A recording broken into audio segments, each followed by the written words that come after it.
Bismillahirrahmanirrahim. Alhamdulillahirabbil alamin wassalatu wassalamu ala asyrafil anbiya'i wal mursalin sayyidina Muhammadin wa ala alihi wa sahbihi ajma'in. Rabbi shrah li sadri wa yassir li amri wahlul 'uqdatam min lisani yafqahu qawli. Rabbi zidna 'ilman nafi'a warzuqna fahman thaqiba. Allahumma anfa'na bima 'allamtana wa 'allimna alladhi yanfa'una. Subhanaka la 'ilma lana illa ma 'allamtana innaka antal 'alimul hakim. Wa la haula wa la quwwata illa billahil 'aliyyil 'azim. Amma ba'd. Qala al-muallif rahimahullah ta'ala wa nafa'ana bihi wa bi barakati 'ulumihi fid dharain. Amin.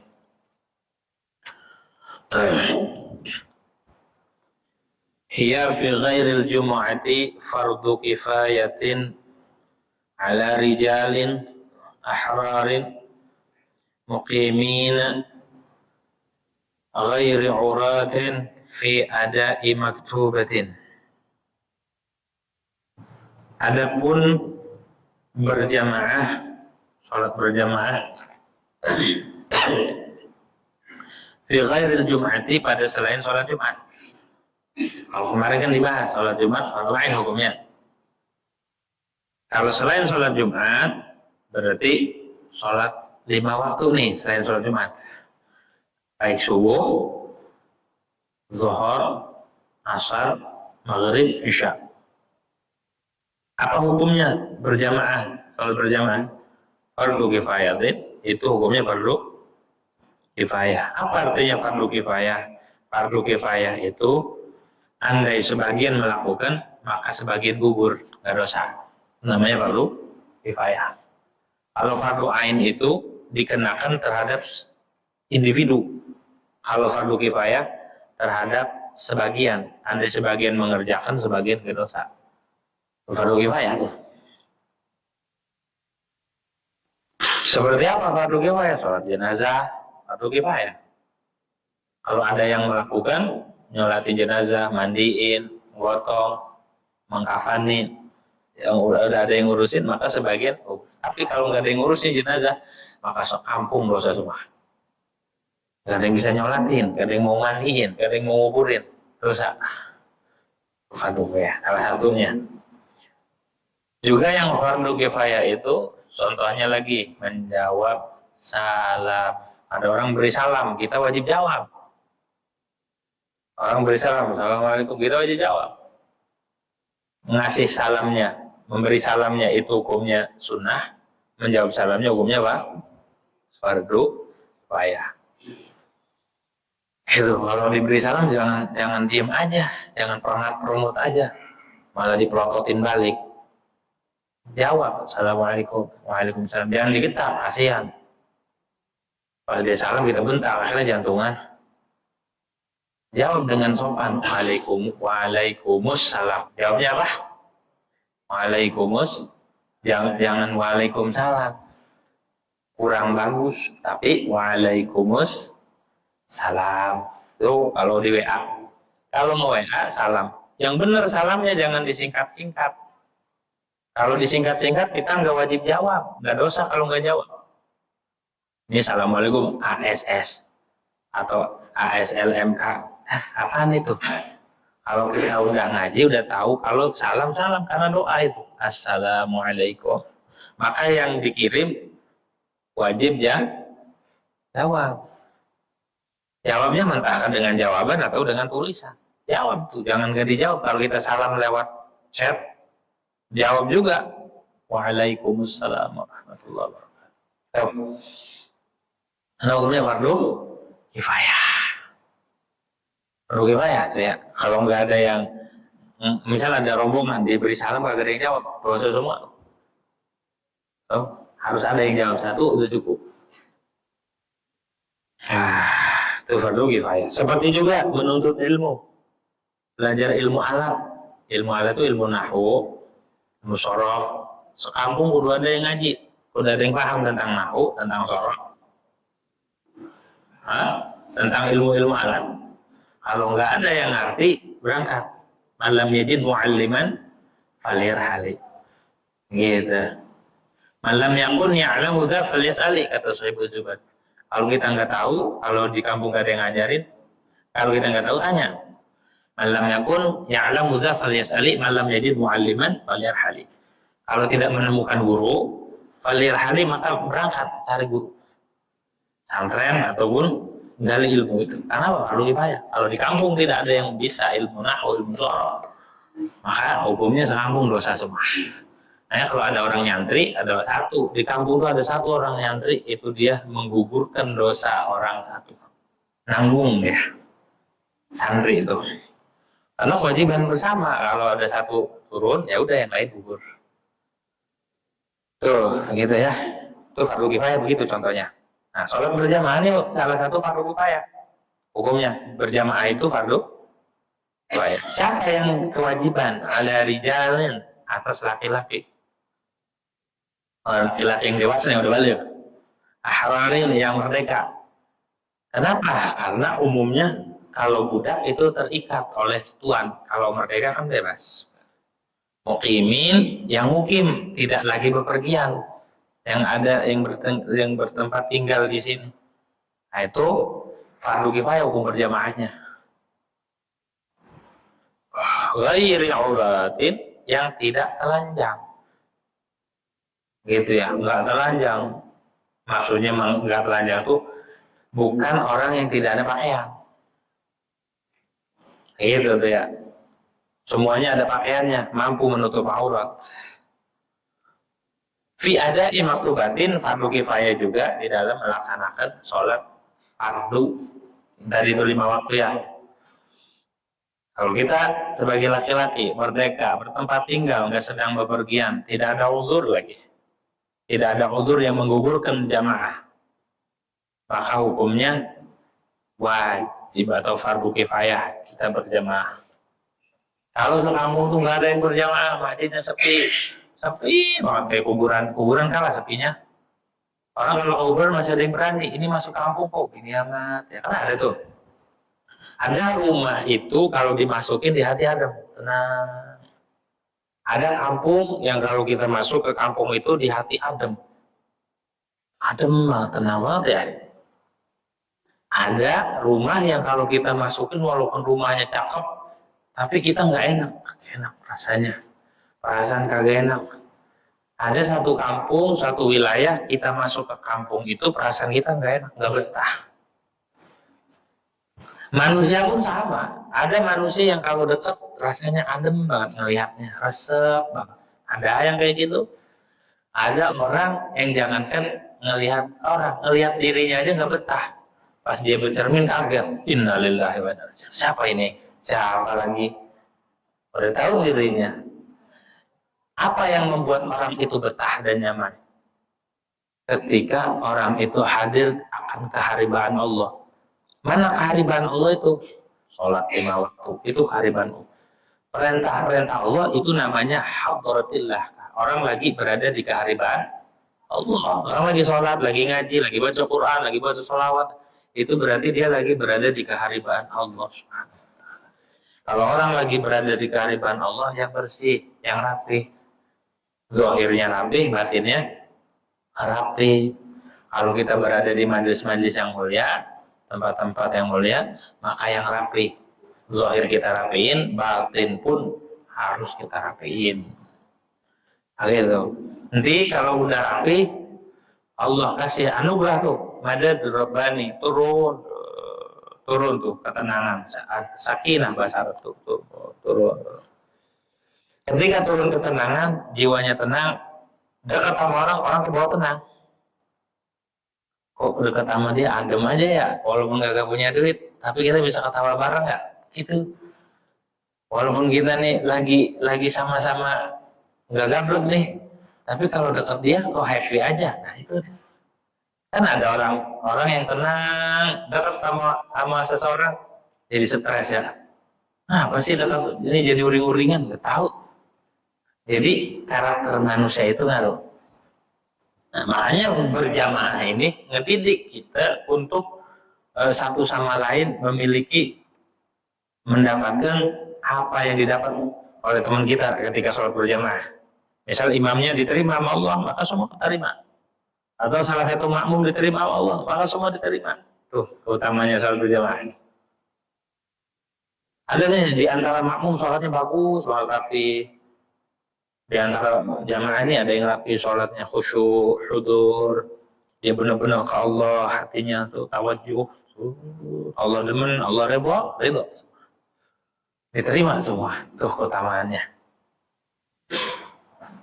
Jadi ngaruh kita berteman sama siapa, tinggal di mana. Ada orang kan kagak betah di rumah, ada orang kagak betah di kampung, ada orang kagak betah di masjid. Mendingan kita nggak betah di masjid apa nggak betah di rumah. Mendingan kita dikasih betah di masjid, betah juga di rumah. Ya, itu yang dikatakan baiti jannati. Istilah rumahku adalah surgaku. Ada orang yang masuk rumah tuh kalau betah, baru masuk rumah udah diketak sama bini, orang kok dibanting. Bodoh enggak, perang lagi. Gitu, ada yang kayak gitu. Ada yang kalau nggak pulang-pulang dikangenin. Mana ya? Nggak pulang-pulang. Gitu. Tidurnya di pos. Tidurnya di pos. Gitu. Itu kalau kita dikangenin sama rumah, sama orang rumah, dikangenin sama orang kampung, dikangenin sama teman, berarti keberadaan kita membawa dampak positif. Itu ya. Ada kan orang sial, masuk kampung sial semua, masuk rumah sial semua. Ada gitu ya. Apa baik pada pecah. Megang barang bagus dipegang rusak semua. Ada yang kayak gitu. Itu ada Pak, ada. Tapi insya Allah kalau orang-orang yang mendapati dari Allah Subhanahu Wa Taala dimanapun dia tinggal, maka akan membawa dampak positif. Nah, jadi waduh gimana ya tuh? Wasqutul fatu bi fi'li ta'ifatin min ahli balad, dan gugur kewajiban dengan sebab melaksanakannya satu kelompok dari penduduk negeri tersebut. Dari kampung ini ada sebagian ngejalanin jamaah, yang lain kagak, maka udah gugur dosanya. Menurut ulama yang mengatakan berjamaah itu hukumnya fardu kifayah. Gugur juga bila yang melakukan itu idza kanu min ahli wujub, bila mereka itu termasuk ahli wajib. Siapa itu al-wujub? Bi an kanu dzukuran balighina ahraran, dan bahwa adalah mereka itu laki-laki yang baligh yang merdeka. Jadi yang ngejalanin berjamaah, yang melaksanakan seorang laki-laki yang udah akil baligh yang merdeka. Maka yang lain yang kagak berjamaah gugur dosanya. Tapi tetap yang mendapat fadilah yang hadir berjamaah, walaupun enggak dosa, tapi yang mendapat fadilah berjamaah siapa? Yang hadir berjamaah. Begitu tuh salat berjamaah. Double dia dosanya, double dia pahalanya. Satu, pahala dia melaksanakan berjamaah. Kedua, dia nanggung, ya nalangin orang yang kagak berjamaah. Buat pribadi iya dapat, dan juga karena dia menanggung dosa yang lain, kewajiban-kewajiban ini, maka dia dapat juga. Double. Makanya ada khilaf, apakah lebih utama fardu ain apa fardu kifayah? Di ilmu usul dibahas tuh. Ditinjau dari beberapa bagian, ada yang mengutamakan fardu kifayah, ada yang mengutamakan fardu ain. Walhasil dua-duanya wajib. Kalau seandainya ditinggal, maka dosa sekampung. Ditinggalin dosa sekampung. Kalau fardu ain mah ditinggal, yang dosa dia doang. Kalau fardu kifayah ditinggal, nggak ada yang lakuin, maka yang dosa sekampung. Dosa semua.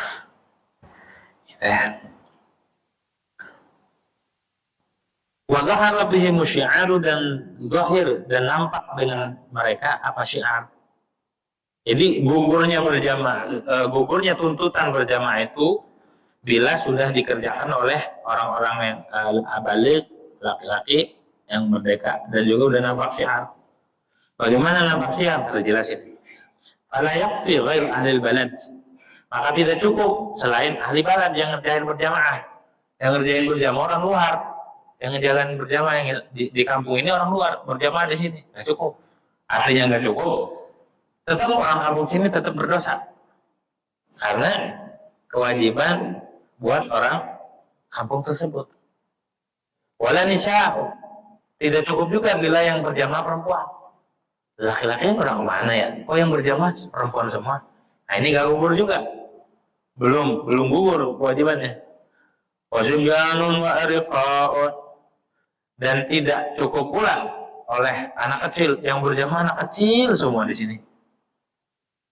Ataupun orang budak yang berjamaah, budak semua, nggak cukup. Atau orang gila semua. Aduh, rame banget di masjid. Iya, yang berjamaah orang gila semua, orang stres, agak cukup. Kenapa? Karena yang dituntut itu orang yang akil, baligh, laki-laki, merdeka. Selain itu nggak mencukupi. Walaupun sah sholatnya mereka, tapi tidak mencukupi daripada gugurnya tuntutan berjamaah. Makanya jadi laki-laki itu berat. Jadi laki-laki itu berat. Tanggungan selain dia menanggung jawab keluarga, tanggung jawab anak istri, juga hal-hal kayak gini, kayak Jumatan, berjamaah, itu yang dikenakan siapa? Laki. Tapi jangan, ya kalau gitu pensiun aja jadi laki-lakinya, ya juga nggak gitu juga. Tetap gitu ya, berhenti jadi laki-laki, terus jadi apa? Jadi banci. Nggak bisa. Walaupun jadi banci kudu sholat. Lah kan sudah jadi banci palsu, itu mau banci kaleng. Banci yang di kitab-kitab fikih itu banci yang dari lahir. Yang dari lahir dia udah dalam keadaan banci, memiliki 2 alat kelamin. Tapi kalau yang sekarang itu mah banci kaleng. Itu laki-laki. Laki-laki itu mah. Yang serem lagi, yang ekstrem di akhir zaman, banyak banci hijrah. Banci hijrah. Banci kan laki-laki berperilaku perempuan, pakai pakaian seksi, padahal mah laki-laki. Hijrah ceritanya. Hijrah pakai nikah, pakai apa? Gamis, terus pakai cadar. Ini makin gemblot. Udah hijrah kemana? Dari neraka ke neraka lagi. Kalau hijrah itu jadi laki sejati, pakai peci, pakai sarung, bukan pakai cadar, pakai gamis. Ini makin tapi ada aja komunitasnya lagi di kita, ada komunitas banci hijrah. Ada banyak. Hanya kita mudah-mudahan dijaga oleh Allah Subhanahu wa taala ya daripada hal kayak gitu. Wajib alaihim iqamatuha fi mahallin zahirin linnasi la yastahi ahadun min dukhulihi. Nah, dan wajib atas mereka tuh yang tadi ahlul balad, wajib apa? Menjalankan berjamaah, melaksanakan berjamaah di tempat yang zahir. Jangan sembunyi-sembunyi. Harus dilaksanakan di tempat yang zahir, yang nampak, yang kelihatan. Sekiranya orang kalau mau ngikut kagak segan.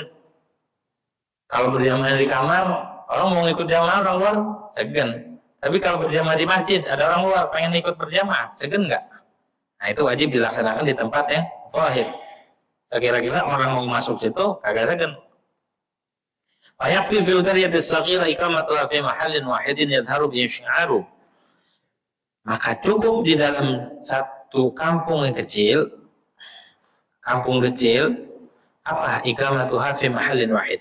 Menjalankan berjamaah, melaksanakan jamaah di satu tempat. Kalau kampungnya kecil, cukup di satu tempat aja. Tapi syaratnya yadhharu bihi syi'ar, yang nampak dengan tempat tersebut oleh syiar. Kalau kampungnya kampung kecil, nggak terlalu besar, maka bikin berjamaahnya cukup di tempat sekira-kira di situ orang lihat, oh ya berjamaah sudah nampak ada syiar di situ. Wa amal qaryatul kabiratu, dan adapun kampung yang besar, wal baladu, dan balad itu apa? Ta'rifnya balad nih dalam fikih. Balad itu yang ada pasarnya, ada kantor polisinya, dan ada kantor hukumnya, ada mahkamahnya. Kalau sekarang itu kecamatan. Satu kecamatan ada pasar ya. Ada pasar, ada kantor polisi, polseknya, keamanan, ada kantor urusan agamanya, KUA atau kecamatannya. Itu namanya balad. Jadi itu balad. Jadi harusnya satu kecamatan satu masjid, satu jumatan. Aslinya begitu. Kalau muat, kalau eh, nggak ada udur. Kalau ada udur, nggak muat ataupun kejauhan, maka boleh. Dobelnya segitu sebenarnya. Itu balad. Tarifnya ada di dalam kitab Busyr Karim. Jadi ada kantor polisi, ada kantor hukum, ada pasar. Kalau sekarang wilayah yang mencakup itu kecamatan ya. Kalau kelurahan nggak ada. Yang ada nggak polsek ya. Polsek itu kecamatan ya. Kecamatan. Nah itu dia balad. Kalau tempatnya besar, luas, wilayahnya luas, atau kampung itu luas, maka fala budda fihima min iqamatil jama'ati bi mawadhi'a. Maka tidak mesti tidak pada dua ini, maksudnya fihima kampung yang besar ataupun satu negeri, satu balad, tidak mesti tidak mendirikan berjamaah di beberapa tempat. Kalau besar wilayahnya, maka harus mendirikan berjamaah di beberapa tempat. Gak boleh satu tempat doang. Di sini ngadain berjamaah, kalau sekarang ada musola, di sini musola, di sini musola, cukup. Oh di sini masjid, di sini masjid, di sini masjid. Cukup. Bihaitsu yadharu biha syiar, sekira-kira nampak di tempat itu syiar. Jadi setiap tempat jalan berjamaah ada syiar, kelihatan orang nggak segan ke situ, di situ pengen berjamaah di situ nggak segan. Itu maksudnya syiar. Kelihatan syiarnya ya.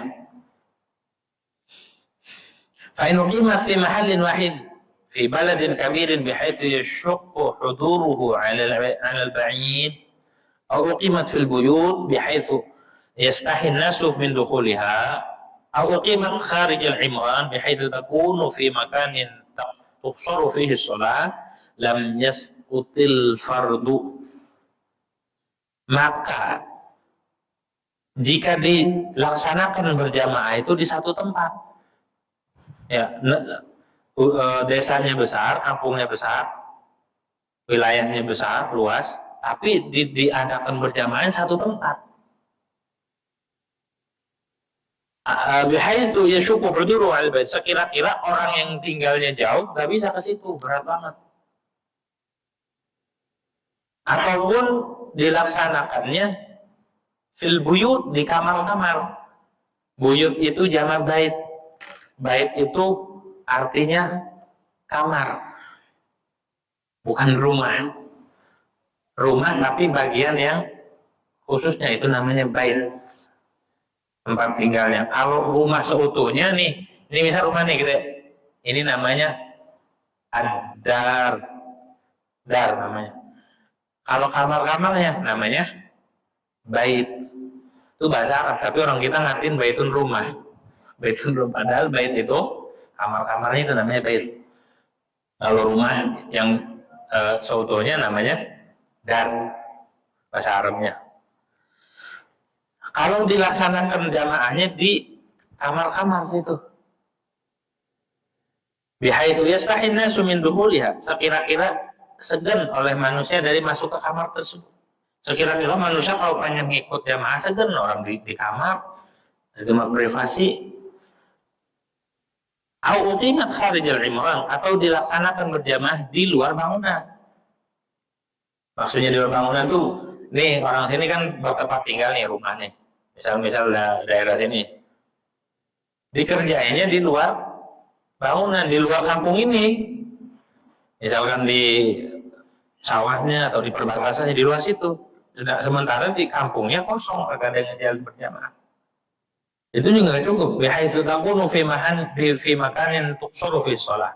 Sekira-kira adalah berjamaahnya itu di tempat yang dikosor padanya makan oleh sholat. Tempat boleh kita mengkosor kalau kita keluar daripada tempat tinggal kita. Contoh ini wilayah Parung Serap ya. Parung Serap itu kelurahannya apa? Kelurahan. kelurahan, kecamatannya Ciledug. Misal kita mau safar, mau ziarah kemana? Ke Cirebon udah 85 belum, udah 90 lebih. 200. Mau ziarah ke Cirebon. Ngapain mau beli terasi? Lah beli terasi aja jauh-jauh ke Cirebon. Iya enak katanya terasi Cirebon. Ziarah tuh. Kapan dia boleh rukhsah? Boleh dia mengqashar sholat. Mana batas wilayahnya ini, kecamatannya? Ini Ciledug ya? Biasanya jalan lewat mana kalau keluar ke Cirebon? Hah? Bintaro. Bintaro tuh udah beda kecamatan ya? Di situ udah boleh kita. Kalau dulu di Arab itu, kampung itu ada apa? Ada sur itu pagar. Dia boleh orang tuh kosor, boleh orang itu ngejalanin rukhsah, keringan. Itu ketika melewati surul balad. Ketika melewati pagar. Kalau di Yaman tuh masih ada satu wilayah di distrik, di daerah Allah. Ada di satu wilayah itu, jadi masih ada surnya, masih ada dindingnya. Sekampung itu ada bentengnya. Nah, kapan dia boleh rukhsah atau boleh qashar? Ketika udah ngelewatin sur pembatas itu. Walaupun yang dia tinggalnya dekat pembatas, keluar dari pembatas itu dia udah boleh. Karena dianggap itu batas wilayah. Kalau yang ada surnya, ada pagarnya. Bagaimana kalau kayak kita nih nggak ada pagar? Ali Ciledug sama Bintaro ada pagar, nggak ada kan? Yang ada apa? Hanya garis, ya, hanya garis pembatas, batas wilayah, patokan doang. Boleh nggak? Nah, ada satu wilayah itu yang ada sur baladnya, ada yang imron itu bangunan. Ketika kita udah keluar daripada bangunan, kalau kita Jakarta apa? Bekasi. Ya. Nah, dari kalau mau ke sana kan Bekasi. Habis Bekasi kan sawah mulu tuh. Itu berarti udah keluar dari bangunan. Di situ kita boleh qashar. Sebenarnya gitu. Kita keluar dari batas wilayah kita, di situ boleh qashar. Nah, dilaksanakan berjamaahnya di situ. Enggak cukup. Nggak gugur fardu.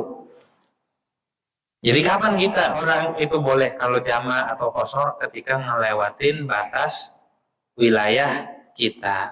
Kalau ini para musyawarah keluar daripada Ciledug, ya udah boleh tuh. Kalau kata masuknya mana? Dulunya Ciledug ya. Pondok Kacang masuknya Tangerang Selatan, beda kecamatan ya. Beda ya. Kalau secara dobit balad kita udah keluar sebenarnya di Bintaro tuh udah keluar, atau di Pondok Kacang ya udah keluar. Begitu tuh. Jadi kalau kita mau pergi jauh, boleh mengqasharnya ketika udah di tempat itu. Nggak mesti harus ke sana. Misalkan kalau ke Cirebon misal lewat Bintaro, udah di Bintaro kita di rest area sholat, boleh qashar, boleh udah, karena di situ udah melewati batas wilayah kita. Maksudnya begitu. Boleh jamak, boleh qashar, boleh. Bukan berarti harus nyampe sono dulu. Nggak mungkin jamaahnya di Cirebon. Maksudnya tempat, ini misalnya tempat kita nih, Parung Serap, Ciledug lah. Ini perbatasan di sini misal. Nah, kapan dia boleh rukhsah, boleh qashar, boleh jamaah? Ketika udah keluar dari sini. Nah, di sini boleh. Misal udah masuk, pas lagi keluar di sini udah dhuhr, udah kita jamaah, udah boleh. Karena kita udah keluar dari wilayah kita. Jadi di situ di Tangsel kita udah boleh ngejalanin jamaah qashar, asalkan tujuannya jauh marhalaten itu 90 dah, 95. Asalkan tuh, kalau cuma tujuannya mau kemana? Gua Karawaci, awal jangan salah paham. Kan udah ngelewatin, katanya boleh. Ya kagak lah. Orang jalannya dekat itu mah. Maksudnya keluar dari wilayah kita dan safar kitanya marhalaten. Nah itu di sini kita boleh udah keluar dari wilayah kita. Selagi masih di sini nggak boleh. Misalkan masih di daerah Ciledug, Dohor, lagi jalan nih mau ke Cirebon, ayo mampir dulu ke masjid. Masjid mana? Di situ. Tapi masih di wilayah kita, nggak boleh. Jamaah, kosor, nggak boleh, masih di wilayah kita itu. Kecuali udah keluar. Ntar kalau udah keluar baru di situ boleh. Udah boleh tuh, kalau di dalam nggak boleh. Belum ngelewatin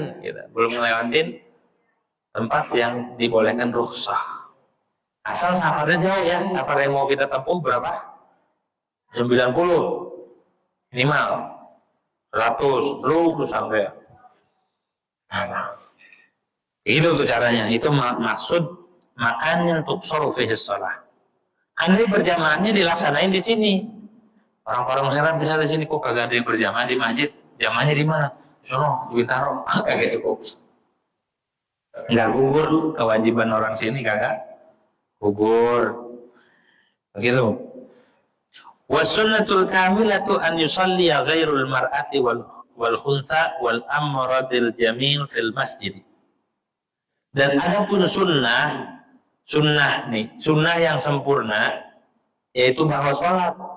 Siapa yang sholat? Tadi itu laki-laki yang balik merdeka, yang ghairul mar'ah selain perempuan, selain banci, selain amrod. Amrod itu bocah kecil yang belum tumbuh bulu, itu namanya amrod. Fil masjid, yang sempurna, sunnah yang paling sempurna sholatnya di masjid. Adapun yang tadi perempuan, khunsa, amrod. Kalau perempuan afdolnya fal afdalu fil bait. Afdolnya sholat di rumah. Bukan berarti nggak boleh di masjid, boleh di masjid. Tapi afdolnya di rumah, di kamar, fil bait. Itu. Apalagi majinya galang, takut nangkepin laki-laki yang ada di masjid. Gitu ya. Pulang dari masjid dikejar-kejar banci, akhirnya kebalik semalaman. Kemana? Kalau kamu dikejar-kejar banci, pulang sholat. Iya dah. Wa tahsulu fadilatul jama'ati bi an yusalliya syakhsu jama'atan, dan hasil fadilah berjamaah itu bi an yusalliya, dengan bahwa salat oleh seseorang jama'atan halnya berjamaah fi baiti. Orang kalau berjamaah di rumah hasil enggak fadilah? Fadilah berjamaah hasil dapat walau ma ahli baiti, walaupun berjamaah beserta keluarga. Kalau berjamaahnya di rumah min zaujatin, terbiasanya daripada istri. Berjamaahnya suami istri doang, dapat nggak fadilah jamaah? Dapat. Atau sama anaknya, dapat nggak? Dapat. Didik berjamaah tuh dari kecil, didik berjamaah. Begitu ya, didik. Biar nurut. Biar apa? Biar nurut. Kan kemarin udah jelasin. Ya, biar akur. Kalau orang berjamaah itu akur, keluarganya akur, begitu ya. Laki bini akur. Tuh, kalau sering berjamaah, sama makan juga, jangan sendiri-sendiri, makan bareng-bareng. Bila perlu satu nampan, makan tuh sepiring. Begitu. Jangan dibilang gini, masjid amat sepiring berdua, bukan masjid. Ini ngedidik, begitu ya. Yang bagus itu makan di nampan, gitu, makan di nampan bareng, gitu ya, makan. Tuh, bagus tuh makan bareng-bareng. Ataupun di daun, orang dulu makannya di daun pisang, tapi daun pisang ini boleh izin, jangan boleh nyolong. Makan bareng-bareng sunnah, Tapi ininya haram, buat apaan? Ngebela sunnah tapi haramnya diembar.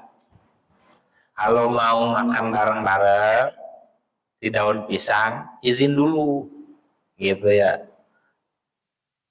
Bang, izin minta daun pisang. Temennya nyaut, ambil aja.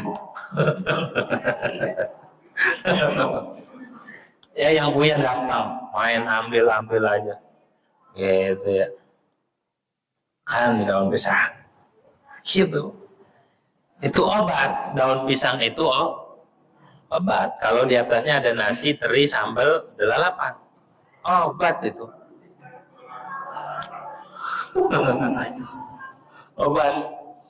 obat corona itu. Wa syurutul jama'ati tis'ah. Adapun syarat-syarat berjamaah itu ada 9. Syarat-syarat. Jadi sholat berjamaah nggak gampang, ada syaratnya 9. Kalau di sini ada 9.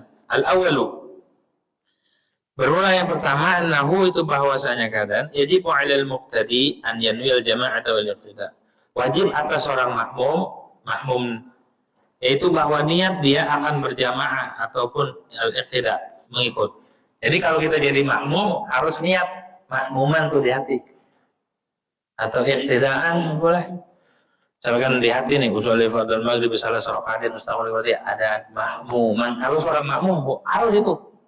Kalau mau berjamaah harus bilang makmuman dia. Ataupun iqtidaan ataupun jamaatan boleh. Kalau dia nggak niat, kalau taraka hadhihi niyat atau syakka fiha wa taba'ahu fi fi'lin aw salamin ba'da intidarin katsirin 'urfan lil mutaba'ati batalan salatuhu. Maka jikalau seorang meninggalkan akan niat ini, niat apa? Niat makmuman atau jamaatan atau iqtidaan. Atau dia ragu, tadi niat makmuman enggak ya? Ragu tuh. Tapi tetap aja ngikut sama imam. Dan dia mengikut akan imam di dalam perbuatan ataupun salah. Setelah nunggu yang lama, dia tadi niat makmum enggak ya? Dan ikut salam atau ikutin imam perbuatannya. Urfan, di dalam urf, lamanya itu menunggu yang lama secara urf. Lil mutaba'ati, dia nunggunya karena mengikut. Kalau dia nunggu doang kagak ngikutin gak apa-apa. Ini yang bikin batal, dia nunggu karena ngikut, dia ngerjain karena ngikut yang di depan, padahal statusnya dia bukan makmum tapi ngikut. Maka gimana hukum sholatnya? Batalan salatuhu, maka batal sholatnya. Kita sholatnya di belakang imam, perbuatannya ngikutin imam, tapi enggak niat makmuman, maka sholatnya batal. Udah tahu tuh. Jadi harus tuh niat makmuman tuh. Ngefek. Cuma niat doang itu ngefek. Nih, karena kita tahu. Apa yang terbesit di hati kita itu akan berdampak ke dalam kenyataannya. Kenapa? Ini sesuai dengan apa yang disabdakan oleh Nabi. Wa innama likulli imri'in ma nawa. Hanya saja bagi tiap-tiap seseorang apa yang diniatin, karena dia jadi makmuman, maka nggak efek ngikut. Dan sah. Itu apa yang diniatkan sesuai dengan kenyataan. Apa yang kita pikirkan nih di hati itu sesuai dengan kenyataan. Coba aja kita pengen makan bakso, pengen di hati tuh. Tahu-tahu Allah kirim sinyal, tek. Ada yang jualan tuh. Emang di hati pengen ya kan? Tiba-tiba Allah kirim. Apakah itu tiba-tiba? Enggak. Jadi ada frekuensi antara diri kita dan antara yang jual. Diri kita di hati pengen karena lapar. Yang ono juga nyari-nyari pembeli, tek. Gitu. Dipanggil, bang. Ada yang jualan, apa panggil? Jadi sombong amat. Berhenti jualannya bang. Orang lagi dagang kasih suruh berhenti. Ya mau beli, bukan suruh berhenti jualan, tapi mau beli. Kenapa terjadi? Dia pengen, tiba-tiba didatangkan. Nah itu dia. Makanya kalau kita pengenin yang positif, maka akan terjadi. Kita pengen apa aja nih, punya harapan. Jangan putus asa. Seberapa lama pun keinginan kita dijawab Allah, jangan putus asa. Ya lama banget ya saya punya harapan kagak dikabul-kabul. Tenang, semua ada waktunya. Tapi kalau pengen sesuatu yang baik, nggak apa-apa. Punya harapan sama Allah pengen ini, niatin, diucapin. Ya Allah saya pengen ini, pengen itu, pengen itu. Jadi ya, jangan takut. Allah maha kaya, Allah maha mampu. Ya, tapi kudu ngaca juga. Model kita misal pengen apa? Pengen jadi presiden. Pengen jadi presiden dulu juga kagak sekolah. Maksudnya sesuai dengan fakta, sesuai dengan kemampuan. Pengen apa? Ya sesuai nama jasa kita, sesuai nama ilmu kita.